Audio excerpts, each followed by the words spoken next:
So it's time for question and answer 51. I know, it's amazing. Here we go. In general, do you live for today or plan for tomorrow? I'm never a spontaneous person. I don't believe in that. I believe everything should be planned out to a T and set forward. Nothing does never goes according to my plan because I don't allow it. That's how much control I have of my life. Do you agree that, quote, life begins at 40, end quote? Absolutely, because I'm going to plan a family and have a family by the time I'm 42. And that's going to be by adoption, and I cannot wait. Well, I should say 43, by the time I'm 43, because it's going to take a while to get the paperwork through. Would you rather be a U.S. president or the richest woman? I would say no way would I want to be a U.S. president. I just don't like politics, and things are always done shady, and no thank you. So the richest woman, I would say that I'm already fully blessed with being rich. I have family and friends that love me, and I just think that I'm already blessed in being rich because it's not all about money. What things were you once afraid of but you are no longer? Things, I would say, I am able to do things and be more independent without having to worry about a credit card. And I was thinking at the time, that day would never come, that I would have to go out and get another credit card in order to feel like I would be financially independent on my own. And it did not happen. And it's not that I don't pay my own bills and stuff. It's just that I worry and I stress. And I'm like, oh my land, I've got to do this to do this. In fact, I called my bank today spazzing out. And I was like going, am I going to make my bill payments? And she's like, Donna, you're overreacting. Jumped into conclusions. Settle down. So, after a while I settled down and I'm good.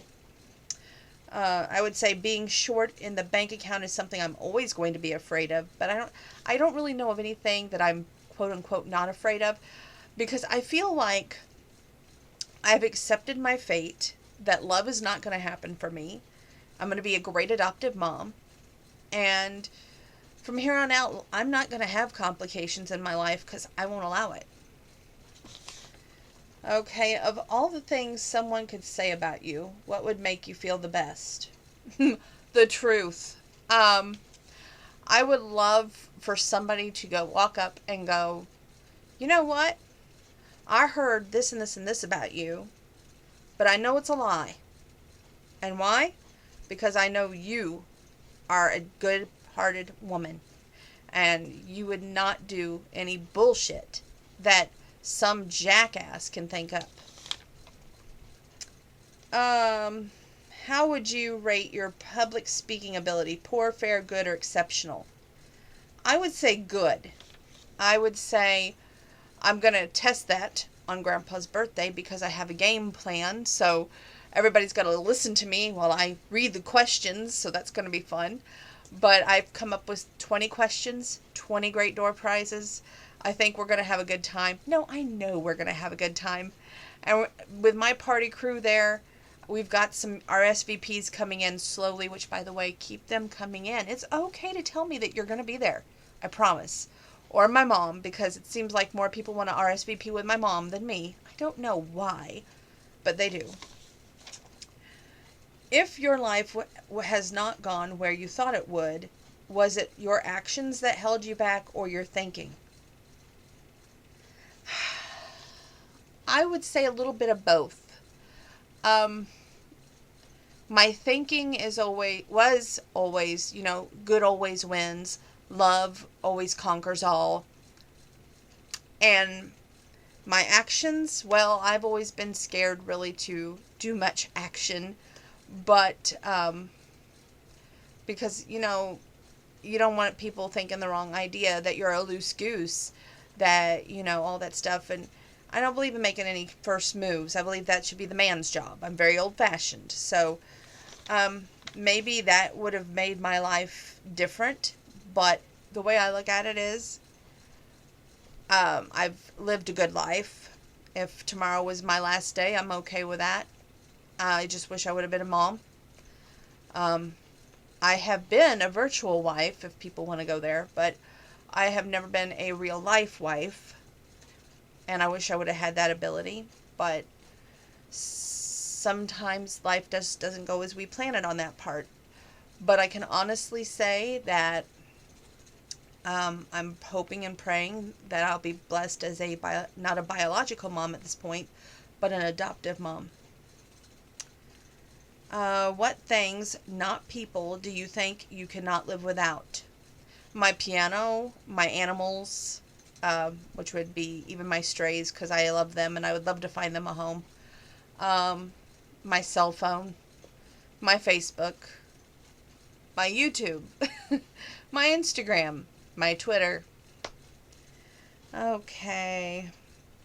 How do people know you are angry? I usually shut down my communication. And by that I mean I become very quiet very quickly. If you're with me, I get this facial expression that lets you know you've crossed the line and don't say another word. But I would say I just shut down. That would probably be the best way that anybody would know I'm angry. How can you tell when people are really listening to you? When they're staring right at you and they're hanging on your every word and they want to know more about you and they're just intent on knowing what makes you you. What do you need most right now? Faith, hope, love, or peace? I would say a little bit of faith, a little bit of hope, peace, yeah, that too. Love, not so much, because I love my family and that's all that matters. Um, but planning this party and trying to get it to go perfect, I would say it takes a little bit of all four to make the world mesh. And I'm trying to do this. Of course, this time mom's wanting to help plan it, and that's nice and everything, but I want to get it organized to where it's flawless, where I know who's going to be there, I know what's going to happen, I know what games we're playing, I know what time we're eating, no problem, because I plan that much. Does what we say to each other make a difference in our self-confidence?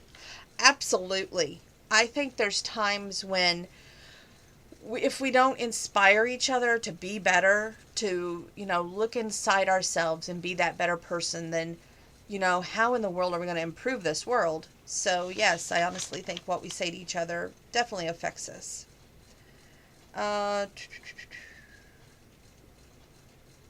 what do you tell yourself when you are panicking? Well, usually the first thing I do, I pick up my cell phone, I message my work mom, and I'm like, oh my land, I'm upset because of, this issue or that issue. Can you help me out? And she'll calm me down in a few minutes. But I do panic, and when I go into panic mode, it's not pretty. What is something you wish you never had to worry about again? Ooh, that's a good question. Um, you know, there's so many odds and things that I wish I didn't have to worry about, like my mouth. There's no guarantees there, and I just got to pray about that. Um, Another thing would be health wise, not only for myself but for my grandpa in the other room. I worry about him a lot, and I worry about, well, everybody really, and it's just, it gets to that point. If you didn't have to worry about health or well-being for friends and family, it would be probably the perfect world, but there is no such thing. Do you like your own birthday or dread it? When I was younger, I looked forward to my birthday. I kid you not. But now, the older I get, I dread it. Is stubbornness always a bad thing? Now, how am I stubborn? I will admit, I am stubborn. I am hard-headed.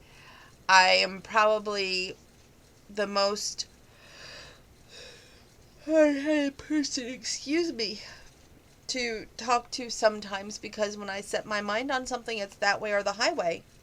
So I would say it's probably had its perks, and it's probably had its moments of being the worst thing I should have in my life, of being stubborn, but it is what it is. If you had an extra day every month that no one else had, what would you do with it? Oh my land, what would I do with it? I would try and conquer all the things that I usually put off until, doomsday to do. That's what I would do with it. Like, I would probably try and get everything in its place, because right now my room is going through this, like, shifting dysfunction thing where it's not all the way I want it, because it's my home base. It's, my clothes and everything are in this room, but yet my work computer is in this room. So I have to get everything where I feel like it's not just an office, but a home and an office at the same time. Which right now, it just doesn't have that feel to me. This just feels like a work room. That's one reason I can't relax in this room. Let's see. What are 3 things you think you need in order to be happy? 3 things. Knowing that my bills are paid. We'll go with that. That's 3. 2, I would say, I'd love to have a perfect mouth again. That would be great, but it's not going to happen. And the number 1 thing, I would love to be able to adopt as in tomorrow. So that would probably be my top 3 things. What rule is most important in your home? I would say, Grandma always said that Doug Stone song, Love Grows Best in Little Houses, was one of her favorite anthems, because her house was not big, but yet love grew best in little houses. And Grandpa would probably say, a major rule in this house is that you appreciate what you have, and you don't take for granted one moment, because time is a gift given to you by God, and you can't buy it, you can't return it, and you appreciate it for what it is. So, yeah, that completes question and answer 51. See you soon for 52.